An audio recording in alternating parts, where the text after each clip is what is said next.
أعوذ بالله السميع العليم من الشيطان الرجيم بسم الله الرحمن الرحيم والصلاة والسلام على أشرف المرسلين سيدنا محمد وعلى آله وصحبه أجمعين. السلام عليكم ورحمة الله وبركاته. So as you know, for 20 minutes there is a special fatwa. No clapping and no Allahu Akbar. Just to listen. This is what I'm asking you for myself, because I don't like it. It disturbs me. And I really think that clapping is disturbing your own way of listening, and to use Allahu Akbar as a slogan is not the way it should be used. Allahu Akbar means that we are free, that we are freeing ourselves, that we are thinking about Him, and that we know that beyond everything we are connecting our heart to Him. Yesterday, just after my lecture or my talk here, I got a message from the organization of our brothers and sisters thinking about the disabled within our community, and especially the deaf people and what they are doing. And I really think that if we speak, and the very essence of our topic is about compassion and understanding, I think we have to think about the place that they should have in our community, and to be very, very committed to this. Just to speak about big problems and just to forget our brothers that sometimes are dealing with difficulties within the community is wrong. So from the bottom of my heart, I pray for them, and I ask all of us, just in any way, in any organization, just to open our doors, to open our organizations to anything which has to do with their presence with us, inshallah. May Allah help them not to forget, help us not to forget, and help them to be with us. We are talking about students and in which way we have to be involved in our societies today, and what should be our contribution. You know, once I was reading just after a teaching that I had in Egypt, and I came and I read a hadith where the Prophet ﷺ is telling us something which was deep and important, when he was saying, إِنَّ هَذَا الْقُرْآنَ نَزَلَ بِحُزْنٍ. This Quran was revealed with sadness. And I was asking myself, why is it that the Prophet ﷺ is saying this, and at the same time telling us, Bashiru, so spread the good news, and this is the best news, which is the Quran. And in fact, there is something in the Quran which is coming to help us to understand the good news that Allah subhanahu wa ta'ala is with us, but the heavy news that it's going to be a great responsibility. Inna sanulqi alayka qawlan thaqila. We're going to bestow unto you very heavy words. And these words are very heavy because this is your responsibility to bear the message and to be the witness. So there is something which is forgetfulness could let you feel that you are free, it's good, you have fun. But when you come to this understanding of Tawheed, is all about responsibility, understanding what is your role. Life has a meaning. This is the very essence of Tawheed. Life has a meaning, and you have responsibility. Whatever is your situation within the Muslim communities or in the West, you have responsibility. سَنُلْقِي عَلَيْكَ قَوْلًا ثَقِيلًا. So these are heavy words, and this is the Quran. And because you are coming with word of truth, because you are telling the people, here is light, you are going to have enemies. This is the very beginning of the revelation, when Allah subhanahu wa ta'ala is talking to the Prophet ﷺ. وَاصْبِرْ عَلَى مَا يَقُولُونَ. The people are going to attack you. The people are going to be aggressive. They are going to show you that you are wrong, that you are not good people. وَاصْبِرْ عَلَى مَا يَقُولُونَ وَهْجُرْهُمْ هَجْرًا جَمِيلًا. So just go through a very beautiful exile. And remember, the beauty here in the way you are far from the people is not, you don't like me, I'm going to attack you. No. Sabrun Jameel. This is what Yaqub alayhi salam is saying, is a dignified patience and perseverance and endurance. وَهْجُرْهُمْ هَجْرًا جَمِيلًا. You have to do it with dignity, and this is something which is, as students, very important. What does it mean when it comes to your spirituality? Take a critical distance and think. What are the priorities? Don't react. Don't be emotional when the people are going to attack you. Because if you are emotional, you are not free. They are the masters of your emotions. And you are not the subject of your freedom. So, وَهْجُرْهُمْ هَجْرًا جَمِيلًا mean that this exile is about the critical distance, spiritual, intellectual. There is something which is spiritual intelligence and intellectual spirituality. It comes from the heart and it nurtured your mind. That you have this distance and you try to understand. So this is a great responsibility, and it means that you have to understand the very meaning now of what the Prophet ﷺ was saying. And as we are here with MSc, and it's open to all of us, but mainly for students, be careful. The Prophet ﷺ was asking, Allahumma nas'aluka ilman nafi'a. Allah, we're asking you useful knowledge. By meaning this, you have to understand Allahumma nas'aluka, meaning that knowledge is but a means. Never worship knowledge. Use knowledge as a means towards Allah, but don't start by worshipping knowledge per se. If we are doing this, you are going to use or to be misled. You know what the Chinese proverb is saying? When the wise man is pointing out to the moon, the crazy guy is looking at the finger. The foolish is looking at the finger. Worship Allah and use your knowledge in order to worship better.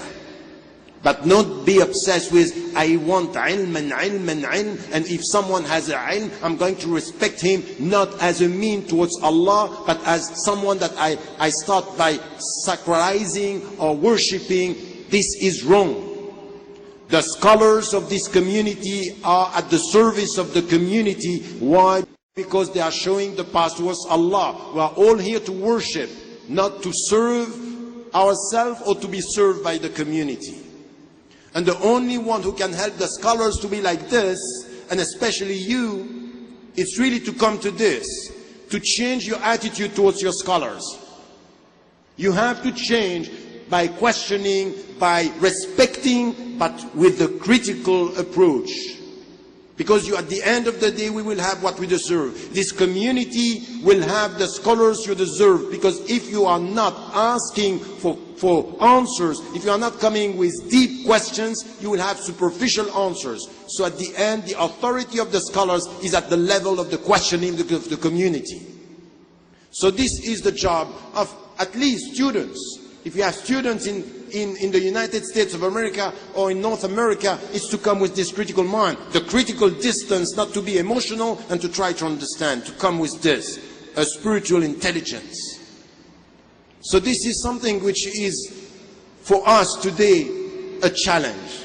Because I see too many, I'm at the university, I'm in the UK at the university, and sometimes I see students, when we speak about, in Islamic studies, very sharp questioning and coming, and when they go to a Muslim setting, it's as if they are losing everything as to their critical mind. It's a kind of respect which is wrong. You have to use the skills of questioning to come within the Muslim community and to do the same. So here, for me, it's something which, it's one of the priorities and one of the challenges, and it also should be something which uses the knowledge to be close to Allah, and we should get knowledge to serve, not to be served, not a conflict of egos. Can I tell you something? That sometimes when I come to some of these big gatherings, I am leaving in 2 hours. But I'm not always happy with myself, and I'm not always happy with my brothers and sisters, because sometimes I feel that there are conflicts of egos.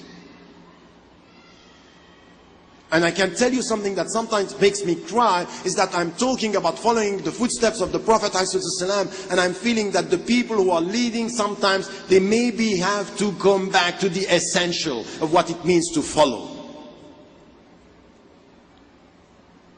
Because it's really disturbing. It's really disturbing that we have to come to this understanding of what it means. So we are not seeking knowledge to be served. We are not seeking knowledge for our ego. We are not seeking knowledge for making money or having positions. This is not, the intentions are so important. So for all of us, you are coming to this convention here. Some of you are students. Ask the very essential question from the very beginning. What is your intention? What do you want to do with this? Why are you here? Why are you here? Why? Many people, they cannot come with us. Many people are not here. And many would like to be with us. You are here. What are you going to do with all what you are hearing here or listening to here tomorrow or the day after tomorrow in your specific cities and places? What are you going to do with that? To try to transform it in action, as it was said by our Sheikh Yasir here. This is something that it's essential. You come with a specific intention. This has to be translated in your life afterward, by being quite clear about seeking knowledge and how we should do that. There is something which we have to start with.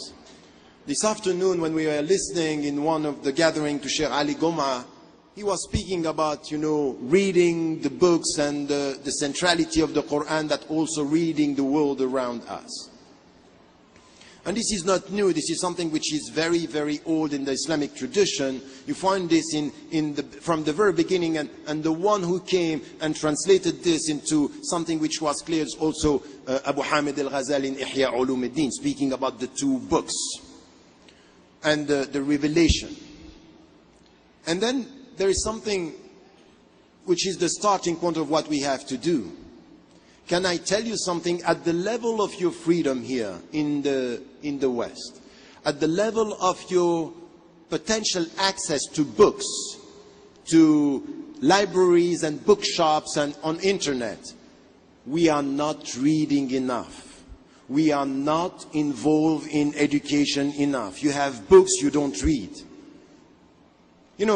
When I took, I'm sorry, once I launched a call for a moratorium for Muslims, for Muslim scholars. It was 9 pages.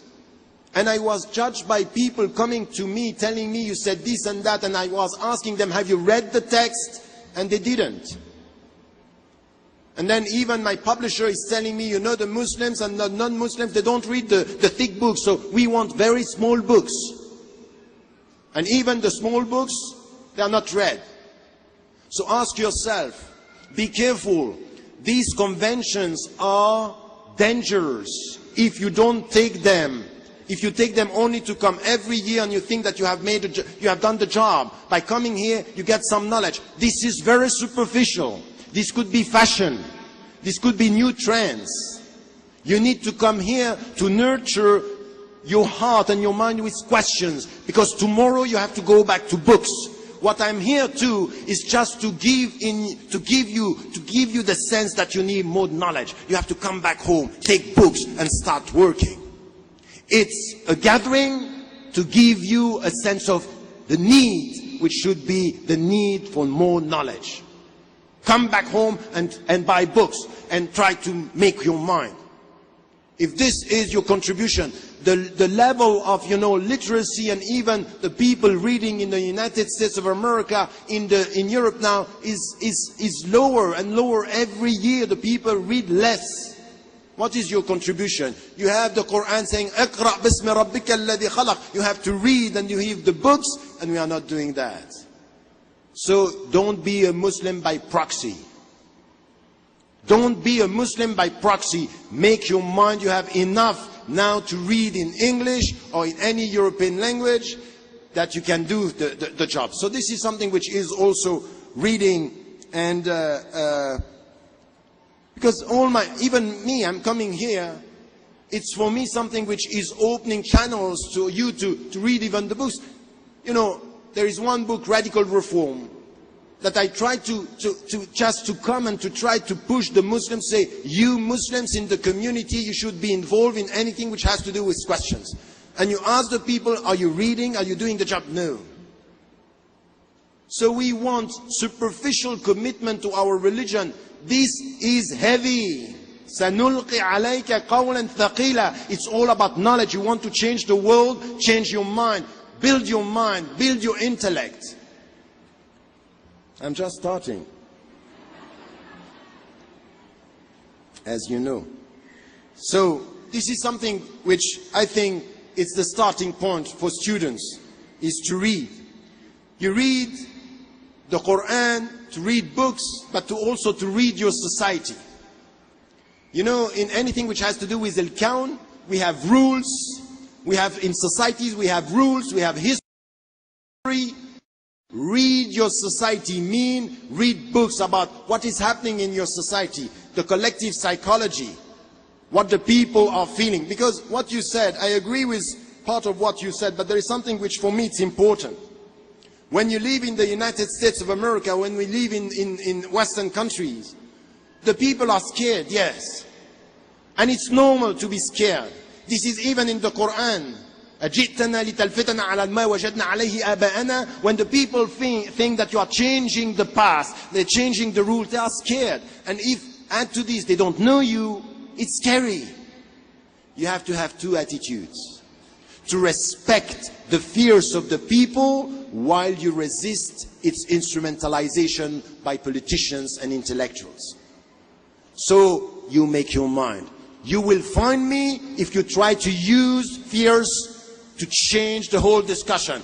But I'm going to respect my fellow citizens. They have questions.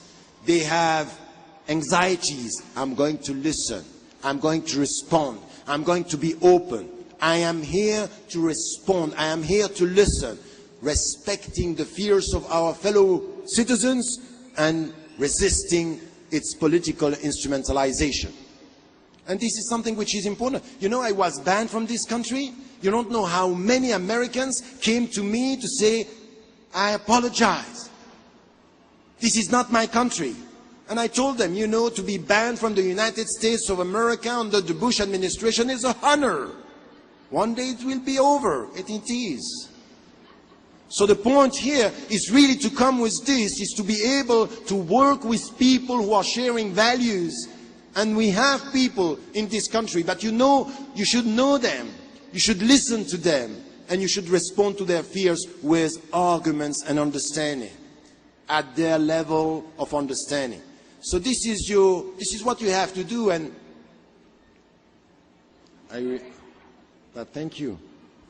I will try my best very quickly. So here, something which should be done. So this is also with your society. Very quickly, a few points just as my conclusion. It's going to be a conclusion. So, something that I wanted to say, open your mind. You are students, you are Muslims in this society. I keep on repeating this. That if we want to provide this society with something, we have to open our minds within the communities. We have Sunni, we have Shi'i, we have Reformist, we have Literalist, we have Sufi, we have Rationalist, we have people not knowing who they are. We should accept this diversity as our destiny. Islam is one and we accept diversity, no question. But it has to come with our mind to be able to open. This is the starting point. On your campuses, in your universities, in your societies, just have spread around this mentality, which is important. Yes, very quickly. There is something also which is important about women. There is something which is important, which is a challenge within our community. I keep on repeating that we have to tackle the issue. I agree with what you are saying, but I also have to say that within the Muslim communities, there is something which is wrong in the way we deal with this issue. Some people are using Islam now to promote discriminations in the name of cultural reading and reductive reading and interpretation. We have to be critical on this, and it's important. And then something also which is important is be more specialized in what you have to do. And abide by something that I am saying, I'm talking about this in the last book, What I Believe. Muslims go by the 7 C's. The first one is confidence. Be confident. This is your religion, it's coming from Allah. Put your trust on Him and just be confident. Confident means do not react. وَإِذَا خَاطَبَهُمُ الْجَاهِلُونَ قَالُوا سَلَامًا. My confidence is not my aggressivity. My confidence is my calm, my tranquility, my well-being. I'm not going to react. This is one, confidence. The second one is consistency. Consistency means Islam is great, but not all the Muslims are great and good. Consistency means we should acknowledge the failures. We should acknowledge our weaknesses. We should acknowledge that some Muslims are not doing well. So this consistency, it's important, coming with our critical mind, questioning our behavior in the name of our principles. The third one is communication. Be vocal in this society. Be vocal in this society. Can I tell you something? We are in societies where critical debates are now being removed from the picture. You have to come on campuses organizing debates, but not only on Islam. Debates on anything, sociology, as it was said, social problems, racism, global warming. Organize debates. Be people promoting intellectual creativity. Be people in this society coming with ideas and creativity. And come with debates in schools, in university, and not only about Islam, because we give the impression to the people we only care about Islam and Muslims. It's as if the other are not important. We have to come with communication. Fourth thing is contribution. Our presence is the gift, we have to contribute. The other one, which is creativity in arts. I would like in this room to have people coming and writing novels, writing poetry, being able to promote something which is an American Islamic arts in this society with our ethics. You have skills, be involved in this. The Muslim community needs that. Contestation is the 6th P, to be able to say no. If you are loyal to your country, you have to be critically loyal to your country. There is no blind loyalty. You should be able to say to your government what you are doing, for example, in Afghanistan, in Iraq, not supporting the Palestinian rights is wrong. You should be able to say this with confidence. But when I am coming here and I can see in one gathering that some of the students, they cannot ask the questions they want because we are directing the question and say there is something wrong in our freedom here. When I see that sometimes we are directing the political thinking because we want something to be said and something else not to be said, I say, I am sorry, I'm not going to accept this. I will never, I can tell you that here, I will never accept to come to the States if the price to pay is I have to be quiet on the Palestinian issue. I prefer never to come here than to be quiet on this. Because this is just, no, think about it. It's very easy to show that you are courageous. But to be courageous and to do the job in your daily life, never keep quiet on injustices. Against the Muslims, but also against the Tibetans, against the African people in Congo, where people are being killed. And the last point is the very essence of our discussion here, compassion. Please, brothers and sisters, at the end of the day, all the thoughts should be within an envelope. Forgive, and be compassionate. Spread love around you, and let the people understand that at the end, all what we are trying to do is to spread salam, peace, and something which is always to be said for us. It's difficult to be a Muslim, but please remain positive. Once again, if we were to deal with what was said and done 50 years ago as Muslims, the level of what we are today and what we are doing is so much better that it means that with history, changes are coming. Keep on the good spirit, inshallah. Wa tawakkalu ala Allah. Wassalamu alaikum wa rahmatullah.